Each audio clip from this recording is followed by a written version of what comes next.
तलवारों के साए पर इतिहास हमारा बनता है, जिस ओर जवानी चलती है उस ओर जमाना चलता है। तो हम हर विद्यार्थी को कहते हैं कि भाषा पर बहुत ध्यान रखिएगा आप लोग, क्योंकि हम बोलना 3 साल में सीख जाते हैं और क्या बोलना है ये जिंदगी भर सीखते रहते हैं। अच्छा, उस शेरनी का दूध है जिसने पिया वो दहाड़ा है।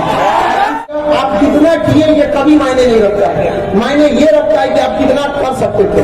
क्यों इस समाज में केवल एक ही अम्बेडकर साहब अभी तक हुए, दूसरे अम्बेडकर साहब, आप हर इंसान एक दूसरे से अलग है। लेकिन आज भी देखिए अब्दुल कलाम, एक अब्दुल कलाम, विवेकानंद, सब हमारे परम पूज्य अम्बेडकर साहब की कब तक छूटेंगे हम लोग इनके पीछे। इनके आदर्शों पे चलने की जरूरत है। आप लोग आज लाख बहाने मिलेंगे आपको अपनी असफलता को छुपाने के लिए। आप कुछ भी बहाने बना सकते हैं कि हमारे साथ ये समस्या है, हमारे पास पढ़ने के लिए पैसे नहीं है, पढ़ने के लिए संसाधन उपलब्ध नहीं है। आपके पास हजारों बहाने मिलेंगे अपनी असफलता, अपनी नाकामियों को छुपाने के लिए। अरे एक तो बहाना खोज लीजिए अपनी सफलता को पूरी दुनिया को दिखाने के लिए। एक सफलता आपके पास है। और आप युवा हैं, आपके पास किस चीज की कमी होती है जी? तलवारों के साए पर इतिहास हमारा बनता है, जिस ओर जवानी चलती है उस ओर जमाना चलता है।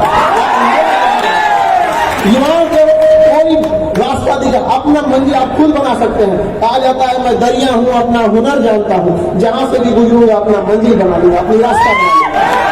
दरिया को कोई रास्ता नहीं दिखाता, वो अपनी मंजिल खुद लेके बढ़ती है। लोग कहते हैं इस पृथ्वी पर हम खाली हाथ आए थे और खाली हाथ जाएंगे। गलत बात है। हम खाली हाथ आए जरूर थे, लेकिन सब लोग खाली हाथ जाते नहीं। क्या बाबा साहब अम्बेडकर साहब खाली हाथ गए? क्या हमारे स्वतंत्रता सेनानी खाली हाथ गए? वो बहुत सारे आदर्शों को दे के गए, जिनको देखकर हम आगे बढ़ते हैं। और जितना संघर्ष उन लोगों ने देखा है, शायद अगर हम लोग के जीवन में आ जाए तो हम लोग अपने जीवन को वहीं छोड़ देंगे। इतना संघर्ष करके भीमराव अम्बेडकर साहब ने पढ़ाई किया। सोच सकते हैं उस विद्यार्थी के ऊपर क्या बीतता होगा जिसे पढ़ने के लिए विद्यालय से बाहर रखा जाता है। उसी वक्त मनोबल टूट जाता होगा। लेकिन अपने मनोबल को नहीं तोड़ना चाहिए। अपना शक्ति, अपना एक बढ़िया योद्धा जो होता है वो अपना परिचय युद्ध के मैदान में देता है, न कि गली कुचे पे देता है। भीमराव अम्बेडकर साहब को पता था कि अगर हम छोटी छोटी बातों में उलझेंगे तो उलझ कर रह जाएंगे, इसलिए वो पहले अपनी काबिलियत तो बनाए। कभी किसी को नहीं कोसा उन लोगों ने। इसलिए आप भी कभी भी जहां भी रहिए अपने विकास में ध्यान दीजिए, न कि दूसरे के ऊपर उंगलियां उठाएं। आप अपनी भाषा को हमेशा, एक चीज को तो हम हर विद्यार्थी को कहते हैं कि भाषा पर बहुत ध्यान रखिएगा आप लोग, क्योंकि हम बोलना 3 साल में सीख जाते हैं और क्या बोलना है ये जिंदगी भर सीखते रहते हैं। इसलिए भाषा पर हमेशा ध्यान रहे, क्योंकि यही एक ऐसा जबान, एक ऐसा जगह है जहाँ अमृत और जहर दोनों निवास करता है एक ही जगह में। इसलिए हमारी मर्यादा कभी भी अच्छी रहनी चाहिए कि कोई मिले तो उसको लगे कि नहीं हमने एक मर्यादित व्यक्ति से बात किया। आज का समय शिक्षा का, और हमेशा याद रखिएगा जब भी हमें कभी समस्या आती थी तो हमें भीमराव अम्बेडकर साहब का एक बात हमेशा याद आता था कि शिक्षा उस शेरनी का दूध है जिसने पिया वो दहाड़ा है। हमेशा और सुना जाएगा। याद रखिएगा, अगर आपको बहुत सारा समस्या आने लगे, बहुत ज्यादा तकलीफ होने लगे, जीवन में बहुत दिक्कत होने लगे, तो लोग कहते हैं कि हमें घुटन हो रही है, समस्या। अरे घुटन समझते हैं क्या होता है? घुटन उस बच्चे से पूछिए जो काम करता है पैसों के लिए खिलौनों की दुकान पर। आप ऐसे ऐसे लोगों का जीवन देखेंगे जो जिससे तुलना करेंगे तो आपको लगेगा कि आपके पास बहुत कुछ है। आपके पास जितना है आप उसी संग संघर्ष कीजिए, लेकिन याद रखिएगा समय मत गवाइएगा। ये विद्यार्थी जीवन बहुत तपस्या का जीवन होता है। इसमें जिसने अपना समय बर्बाद कर दिया उसको जीवन में कभी भी कोई आगे नहीं बढ़ पाएगा। समय बहुत मूल्यवान चीज है और बहुत अहंकारी चीज भी है। समय स्पष्ट कहता है कि मुझे आज बचा ले, मैं तुझे कल बचा लूंगा। समय को हमेशा सदुपयोग कीजिए। समय के पास इतना समय नहीं है जो आपको दोबारा समय देगा। निर्धारित कर दिए आपको क्या करना है। जो जिस फील्ड में पढ़ रहे हैं, जिस फील्ड में उसी फील्ड में रहिए। जरूरी नहीं कि हर इंसान एक ही सेक्टर में कामयाब हो सके। आप में से बहुत सारे लड़के इंजीनियरिंग के होंगे, कुछ कंपटीशन की दुनिया के होंगे, अलग अलग, सबकी अलग अलग समस्या होती है। अभी कुछ दिन पहले रेलवे वगैरह को लेकर, एग्जाम को लेकर समस्या आई थी। लगभग 3.5 लाख लड़कों का रिजल्ट रोक दिया गया था। आप लोगों को भी होगा, जनवरी वगैरह में सारे teacher A to Z teacher, उसमें एक नाम हमारा भी था। सभी लोग का, अकेले कोई कुछ नहीं कर सकता। याद रखिए, आप सारे विद्यार्थियों ने, सारे लोगों ने साथ दिया। आज 3.5 लाख लड़कों का एक्स्ट्रा रिजल्ट आया कि नहीं आया? आज 3.5 लाख घरों का चिराग रोशन होगा कि नहीं होगा यहाँ पर? तो आप सब लोगों को मिलजुल कर मेहनत करते रहना और पढ़ाई से तो कभी नहीं भागना है। यही एक रास्ता है जिसमें आप आगे बढ़ सकते हैं। देखिए, दुनिया में एक से एक टेक्नोलॉजी आ गया, हथियार पकड़ लिए जाते हैं। आज आप किसी से लड़ने जाएंगे ना, हथियार लेके तो पकड़ा जाएंगे, लेकिन एक ऐसा हथियार है जो किसी मेटल डिटेक्टर में नहीं आता, शिक्षा। शिक्षा एक ऐसा हथियार है जिसे आप कहीं भी लेके जा सकते हैं और पकड़े वो नहीं करेगा। इसलिए हमेशा क्या रहिए, शिक्षित बनिए। शिक्षा का मतलब होता है सर्वांगीण विकास। आप बात कैसे करते हैं, जीवन शैली कैसा, रहन सहन कैसा है, किसी के मुसीबत में आप काम आते हैं कि नहीं आते हैं। आप उन खुश नसीबों में से हैं जिनको माँ बाप ने पटना भेज दिया था पढ़ने के लिए। बहुत सारे ऐसे लोग हैं जो बेचारे गाँव में ही रह जाते हैं, उनको नसीब नहीं हो पाता यहाँ आने का। तो आप इस समय को मत गंवाइएगा, वरना आप आने वाले समय में खुद को कोसिएगा कि आप कर सकते थे और आपने नहीं किया। सबसे ज्यादा तकलीफ इसी बात का होता है। आपके पास मौका है, अभी समय न लगाइए निर्धारित करने में कि आपको क्या करना है, वरना समय निर्धारित कर देगा कि आपका क्या करना है। 2 मिनट नहीं लगेगा आपको समझ आना। सबके पास जीवन में संघर्ष होता है, ऐसा कोई व्यक्ति नहीं है जिसका जीवन संघर्षों से नहीं। किसी का संघर्ष छोटा, किसी का संघर्ष बड़ा। हम लोग भी अपने विद्यार्थी जीवन में बहुत संघर्ष किए। सुनो, हमरा तो लिखने नहीं आता था, आजो में 10 लाइन हिंदी, 1 लाइन हिंदी लिखते 4-5 मात्रे गलत कर देते। बहुत सारा चीज हमारे टीचर लोग कभी नहीं जांच करते थे, फेंक देते थे, हम जांचे नहीं कराते थे। तो कई सारे शिक्षक जो थे उन्होंने समझाया, कोई बात नहीं, मेहनत करते रहो। 40 विद्यार्थियों के क्लास में हम 37वां नंबर पे आते थे। हमको बड़ा टेंशन होता था, हमारा कुछ होगा कि ना होगा आगे जाके। लेकिन एक चीज हमने देखा कि जितने तेज विद्यार्थी थे सब लोग, उन लोग ने जब मैट्रिक में आए लोग, मैट्रिक जब पास किए तो सब इधर पूरे लंग भरने लग गया, सब लाल पीला हरा में सबको तो आपको लोग ज्यादा चौपटिया गया सब उसमें आके। और उस समय आने के बाद हमको एक आध शिक्षक इतने बेहतरीन मिले जिनके पढ़ने के बाद हमें शिक्षा से प्रेम हो गया। तो ऐसे लगता था जैसे आपको कैसे फोन का इंतजार रहता है, हमको क्लास का इंतजार रहता है, वाह भाई क्या पढ़ा रहे हैं। तो हमें लगा कि हम कमजोर थे नहीं, हमें कमजोर बनने के लिए मजबूर हो गए, क्योंकि हम किस लेवल का हम जान रहे हैं उस लेवल का पढ़ाई नहीं जा रहा था। तो हमने जब पढ़े तो हमको एक जिज्ञासा ऐसी लगी कि अगर हम कभी गलती से टीचर बन गए तो हमारा टीचर बनना उद्देश्य नहीं था। ये जिंदगी बड़ा अजीब है, आप ख्वाहिश किसी और चीज की रहेंगे, बन जाएंगे कुछ और, जिंदगी आपको कुछ और दे देगी। तो जरूरी नहीं कि आप जो चाहेंगे वही मिल जाए। अगर हर सपना पूरा हो जाए तो जिंदगी, इस दुनिया और स्वर्ग में अंतर क्या रह जाए। इस सपने देखना चाहिए, लेकिन पढ़ाई के लिए भी संघर्ष करना। हमारा फौज में जाने का उद्देश्य था, एनडीए में जाना चाहते थे, पढ़ाई वही किए लोग, गए लोग वहां पर। वहाँ एक मेडिकल होता है, मेडिकल बड़ा टफ होता है, जो पास उसका जाते हैं ना, कई सारे उसमें प्रोसीजर होता है। हमारा आत्मा देख रहे हैं बड़ी टेढ़ा है, जिसमें 21 डिग्री से ज्यादा टेढ़ा है, और हमको लेके यहाँ पर ये ऐसा चीज में छाटा की सही नहीं हो सकता था। तो सबके सपने टूटते हैं, हम लोग को भी सपने टूटे थे। उस समय लग रहा था कि आप क्या करेंगे, क्योंकि ना फौज की सेवा कुछ सपना ही नहीं देखा था हम लोगों ने।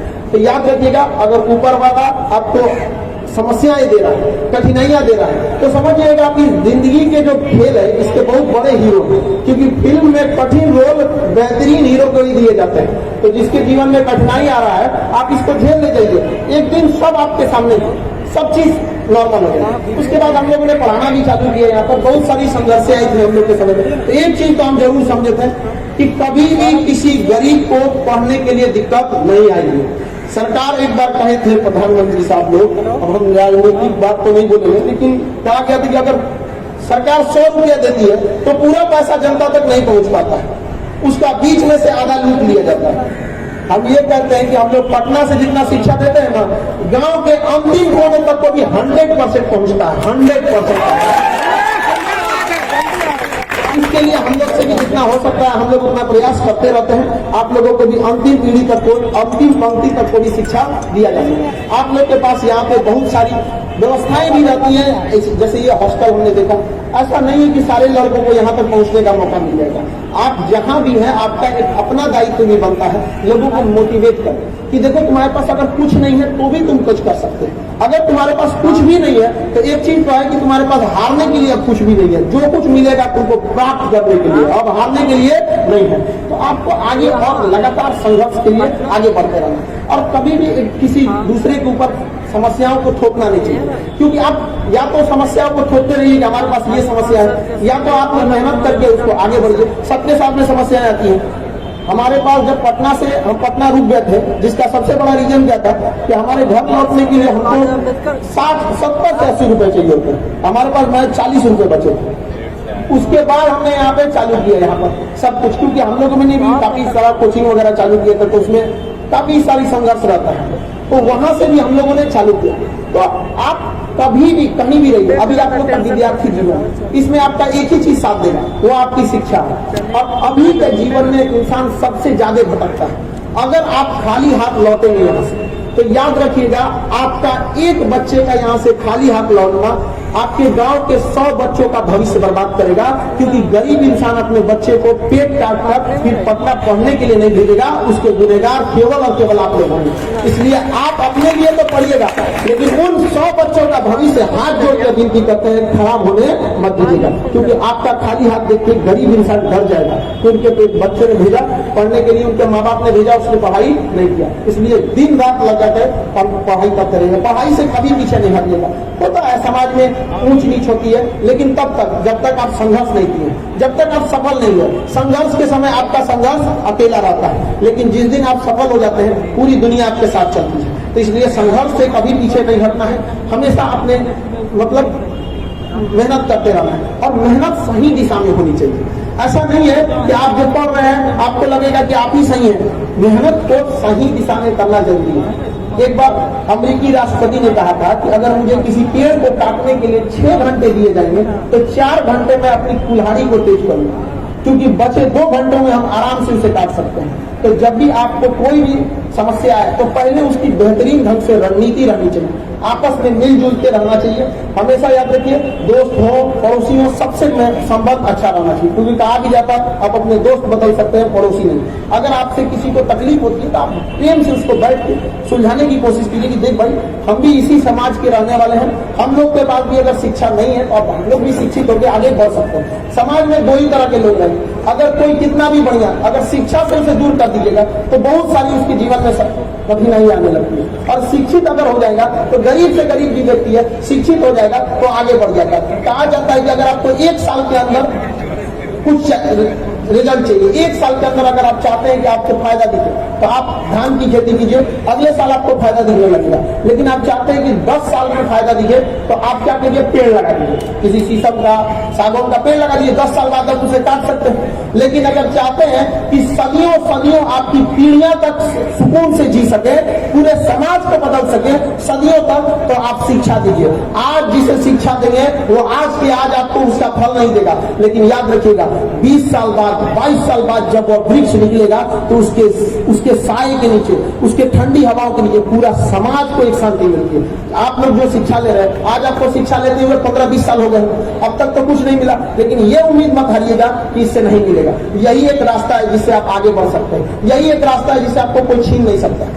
यही है। देखिए, शिक्षा में बहुत सारे लोगों को तकलीफें भी होती है, बहुत सारे लड़के एक टाइप के नहीं होते, बहुत सारे लड़के ऐसे गरीब घर से आते हैं जिन्हें प्रारंभिक शिक्षा लेने में ही दिक्कतें आ गई थी, तो उनसे नहीं घटाना है, मेहनत करना है। गरीब लड़कों, जो गरीब लड़के हैं, कई समय उन लोग की शिक्षा का लेवल थोड़ा सा नीचे रह गया था क्योंकि पैसे नहीं थे, पढ़ाई नहीं कर पाए। तो जब वो आते हैं तो उन्हें ज्यादा मेहनत करने की जरूरत है। अपने बगल वाले से पूछ लीजिए ताकि पढ़ाई कैसे किया जा सके। आप सब लोग युवा हैं, क्योंकि आप लोग का भी आप सब हॉस्टल से ही जुड़े हुए हैं, पढ़ाई करते रहेंगे वहां पर, ताकि मेहनत, पढ़ाई के साथ साथ स्वास्थ्य पर भी ध्यान देते रहना है आप लोग को। बहुत सारे लड़कों को देखते हैं कि सुबह भोर में उठ के पढ़ता रहता, आपने जिंदगी में हम कभी भोर में उठ के नहीं पढ़े, तो जो एक दिन भोर में उठ के पढ़े थे, दिन भर बबुआ रहते हम ना पढ़ेंगे अपनियों से। जो समय है हमारा, बॉडी जिस हिसाब से एडजस्ट कर रहा है उसी हिसाब से हम लोग को करना चाहिए, न कि दूसरे के हिसाब से करना चाहिए। और सफलता बड़ा मुश्किल से मिलती है।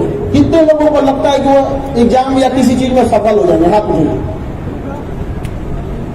और कितने लोगों को लगता है, डर लगता है कि ना हम होंगे कि नहीं होंगे? डर लगने वाले हाथ उठाइए। देखो भाई, ये बहुत गड़बड़ बात है। आपको डर नहीं लगता है ना, तो गड़बड़ बात है, क्योंकि सफलता का रास्ता बड़ी कठिनाइयों वाला होता है। अगर आप आराम से जा रहे हैं ना उस रास्ते पे, तो इस बात की प्रबल संभावना है कि आप गलत रास्ते पे जा रहे हैं, क्योंकि सफलता का रास्ता बड़ी कठिन होता है। और वो चीज आपको कभी नहीं मिलती है जिसे आपको चाहिए, वही चीज आपको मिलेगी जो आपको हर हाल में चाहिए ही चाहिए। इसके लिए आप कुछ भी कर देंगे तभी वो चीज मिलेगी आपको। अतः अगर सफल होना चाहते हैं तो आपके अंदर ये भावना होनी चाहिए कि हर हाल में आपको क्या होना है, सफल होना है। यहाँ आके माँ बाप का पैसा नहीं बर्बाद करना है, ऐसा नहीं होना है कि आप लोग माँ बाप ने जो पैसा दिया उसका दुरुपयोग करें। आके शिक्षित बनिए।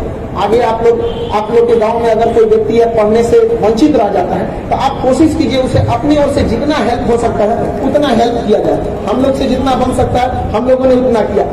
200 रुपए फीस लेके गांव तक में शिक्षा पहुंचाया। इस 200 रुपए में 18% जीएसटी और 30% इनकम टैक्स होने के बावजूद लोग हमको कहते थे कौन जी मिलता है इतना पैसा में।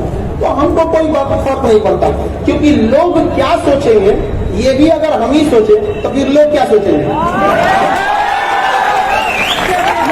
कुछ सोचते रहो, यहाँ पर कोई ऐसा आप लोग को आगे हमेशा निरंतर बढ़ते रहो, समझा गया। अब चूंकि समय का अभाव है, बहुत सारे लोग बोलने के लिए हैं यहाँ पर, हम आप लोग को आज अम्बेडकर साहब के जयंती पर आप लोगों को अपनी शुभकामनाएं देते हैं। जो विद्यार्थी हैं उन लोग को आशीर्वाद देते हैं। जो इस आज के दिन हम अम्बेडकर साहब की जयंती को श्रद्धा सुमन अर्पित करते हैं। इसी के साथ हम अपनी वाणी को विराम।